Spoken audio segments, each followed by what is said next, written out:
Morning students, welcome to the online classes of Oscar Public School. I am your teacher Namisha. I hope you all are taking good care of yourself. So today we are just continue the chapter number 18. What is the name of this chapter beta?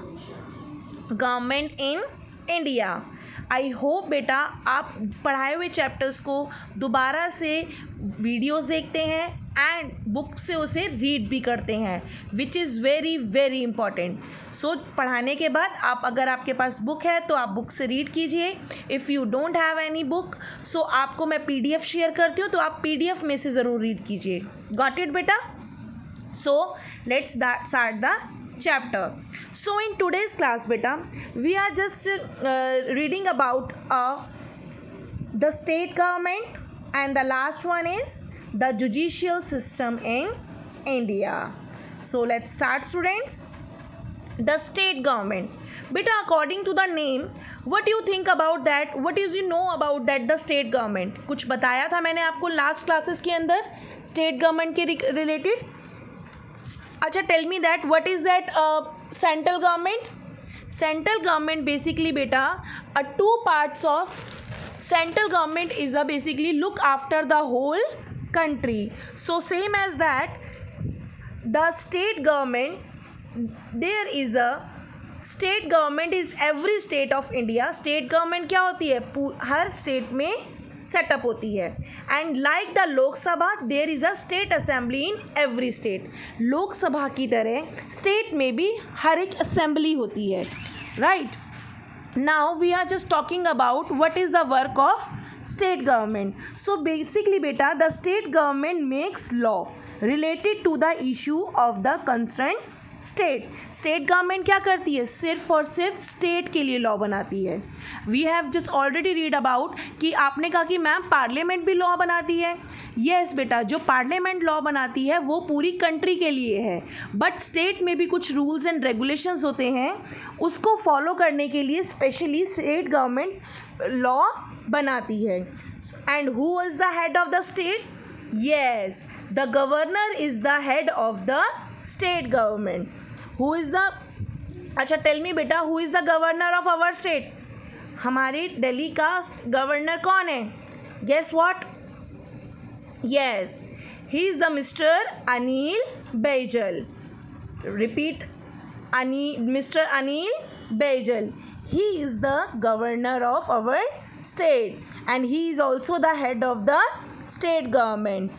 Basically beta he is appointed by the president of India. Acha, tell me that who is the president of India? Tell me. Yesterday I have also told you about Mr. Ramnath Kovind. Okay, so basically beta governor को कौन appoint करता है? Yes, president of India on the recommendation of union cabinet. Union cabinet के persons plus president of India governors को appoint करते हैं. And बेटा in every state, हर स्टेट में अलग गवर्नर होते हैं. गॉट इट बेटा? बेटा I am just using a bilanguage because of कि आपको भी समझने में थोड़ा सा डिफ़िकल्ट लगेगा. सो इट्स बेटर कि आपको इंग्लिश में भी समझाया जाए as well as in Hindi also. Got it बच्चे? सो बेटा like just the president of India or the prime minister of India, the governor is also appointed for the period of 5 years. Governor कितने साल के लिए choose होता है? Tell me that. Repeat करो मेरे साथ. 5 years. Same as that president भी and same as that prime minister भी. So and what is the name of the our governor? Yes, mister Anil Baijal. Okay, the states have different number of constituencies. Constituencies means beta like if we are talking about the Delhi. अगर हम दिल्ली की बात करें तो दिल्ली क्या है? अलग अलग constituencies में divided है. like we are living in Buradi.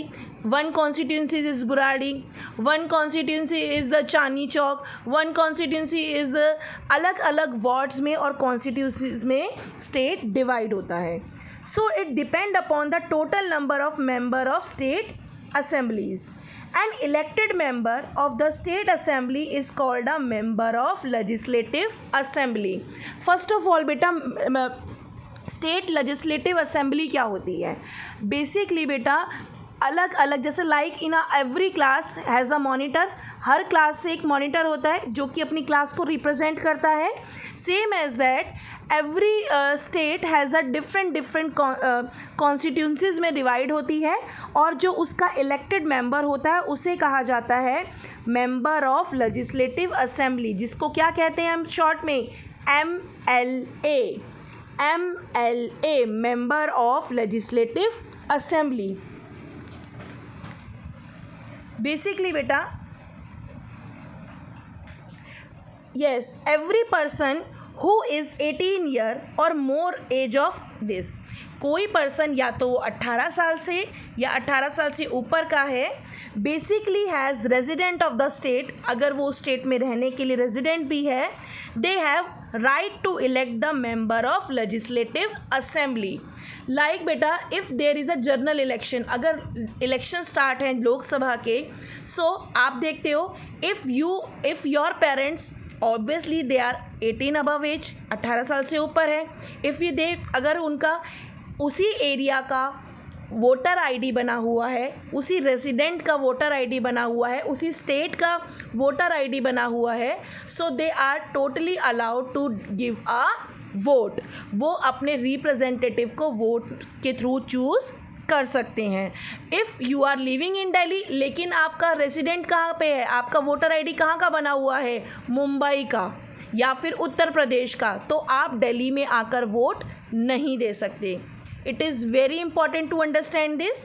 आप जहाँ के रेजिडेंट होते हैं वहीं पर you have a right to give a vote, and the person who are stand in election, जो कि इलेक्शन में खड़ा होना चाहता है, it is also very important, they are the resident of same state as well. So right to elect the member of legislative assembly. The members are elected for a term of 5 years. और उस member को कितने years के लिए choose किया जाता है? 5 years. Tell me बेटा who is our area's MLA? आप मुझे अपने एरिया के MLA का नाम बताइए. Tell me. I think it is very familiar to us. हमें इनका नाम भी पता होना चाहिए. Mr. Sanjeev Jha. Who is our area's MLA? Mr. Sanjeev Jha, and he is a member of legislative assembly. He is a member of legislative assembly. Basically बेटा same as that, जैसे हमने प्राइम मिनिस्टर में पढ़ा था, same as that every political party wins the maximum vote, जिसको कि सबसे जैसे सेम एज दैट अलग अलग, जैसे लाइक इन दिल्ली में इलेक्शंस हो रहे हैं, एंड एवरी कॉन्स्टिट्यूंसी से, यानी कि कोई पर्सन बुराड़ी से खड़ा हुआ है, बुराड़ी कॉन्स्टिट्यूंसी से, कोई चांदनी चौक से, कोई सदर बाज़ार से, कोई जनकपुरी से, कोई त्रिलोकपुरी से.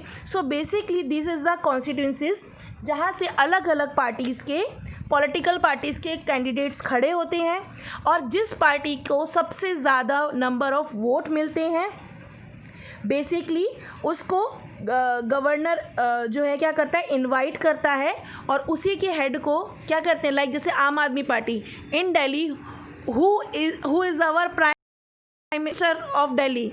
Tell me that chief minister of Delhi. Yes बेटा, give me the answer. You know him? This picture, this person, you know him? Who is he? Mister Arvind Kejriwal. Who is he? Mr. Arvind Kejriwal. He is the chief minister of Delhi. So basically इन्हें कैसे choose किया गया? हर एक party से बेटा constituency से देखा गया, जिस कॉन्स्टिट्यूंसीज में सबसे ज़्यादा नंबर ऑफ़ सीट विन करी, ठीक है, यानी कि जिस पार्टी ने नंबर ऑफ़ सीट्स विन करी सबसे ज़्यादा, उसको, उनके हेड को, ठीक है, उनके लीडर को as a chief minister appoint किया जाता है. So on his recommendation, governor appoint the state cabinet of ministers. जैसा कि हमने देखा कि प्राइम मिनिस्टर को अपॉइंट किया जाता है, ठीक है, same as that prime minister को कौन अपॉइंट करता है? President. And same as that chief minister of Delhi, governor of the state appoints the state cabinet minister, as well as he is also invite the chief minister of the state. So elected members and state assembly elect the speaker. Speaker means वो खुद ये लोग state member, elected members and state assembly members अपने speaker को elect करते हैं. And some states have legislative council and are like our Rajya Sabha. Same as that बेटा, legislative councils भी बहुत सारे स्टेट्स में. Have you seen it? Again you know him, he is our chief minister of Delhi, Mr. Arvind Kejriwal. So now we are just talking about the judicial system in India. We have just see that beta, in India is a large network of judicial system. बेटा अगर rules नहीं हो, court नहीं हो, किसी को punishment का डर नहीं हो, तो क्या होगा? Everyone doing his own way. हर कोई बंदा अपनी चलाएगा, हर कोई इंसान क्या करेगा? कैसे भी चल के मतलब फाइट करेगा, आर्ग्यूमेंट करेगा, कन्फ्लिक्ट्स होंगे. So to control this conflicts there is some judicial system and it dispense justice to every citizen. Judicial system में हर कोई पर्सन इक्वल होता है. The judiciary in India is independent. Judicial system is independent means if a person is a rich or poor, if the person is if any religion, any gender, कुछ भी person हो, judicial system हमेशा independent रहता है and वो every person को same as that जो है वो अपना डिसीजन सुनाता है. सो नो गवर्नमेंट और a person influence it. Judicial bodies are called court. Judicial body को हम क्या कहते हैं? Court. So highest court in India is the Supreme Court. Highest court in India, have you seen in this picture as also? This is the highest court. This is the Supreme Court. पूरे India में बेटा only one Supreme Court is there, and where it is the Supreme Court located? Supreme Court located in New Delhi. Where it is located? In a new Delhi. और पूरे India में एक supreme court है and सबसे बड़ा court that is a supreme court. Okay now and बेटा in the जजेस of supreme court are appointed by the president of India. Who appoint the supreme court जज? जज को कौन अपॉइंट करता है? The president of India and he is the chief justice of India. The Chief Justice of India and head the Supreme Court. Tell me the name of his. नाम बताइए बेटा मुझे इनका. His name is S.A. Bobde. What is the name of Chief Justice of India? Repeat. S.A. Bobde. S.A. Bobde. Basically बेटा the judgment of Supreme Court is final. अगर किसी person को ये लगता है कि उसको सुप्रीम कोर्ट ने पनिशमेंट दी है तो उसके बाद उसे वो फाइनल वर्डिक्ट होता है. They can not be reviewed मतलब उसके ऊपर दोबारा विचार नहीं किया जाता. That is was the final decision and this is the chief justice of India head the supreme court. The high court is the highest judicial body in a state. जैसे पूरे इंडिया में ओनली वन सुप्रीम कोर्ट है, एक supreme court है, but every state has a high court. हर state में high court होता है. Every state has a district court and each district has a district court and session court. बेटा if there is any conflict, किसी भी state में अगर कोई कन्फ्लिक्ट होता है, कुछ विवाद होता है, झगड़ा होता है, तो सबसे पहले वो डिस्ट्रिक्ट कोर्ट में जाता है. डिस्ट्रिक्ट मतलब north district, south district, east district, west district. North district का कोर्ट कहाँ पर है? There is a 30 Hazari. There is a some Rohini west court is Rohini west court and the south court is in Karkardooma और Saket court. Karkardooma is the east court basically. So कोई भी conflict होता है सबसे पहले वो कहाँ जाता है? डिस्ट्रिक्ट कोर्ट के पास जाता है.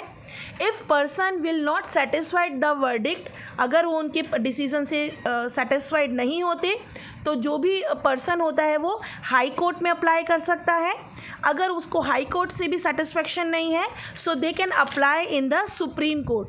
But if the supreme court give his verdict, अगर उसने वर्डिक्ट दे दिया, फाइनल डिसीजन दे दिया, तो that can not be reviewed. So that was a final decision. So thank you so much student. If you have any query, have any issue, so beta first of all use dictionary for a particular word, and if you did not understand any particular sentence or a question, so you can ask with me from the query time. And it is very important to watch the video carefully, twice, thrice. Okay, thank you so much students.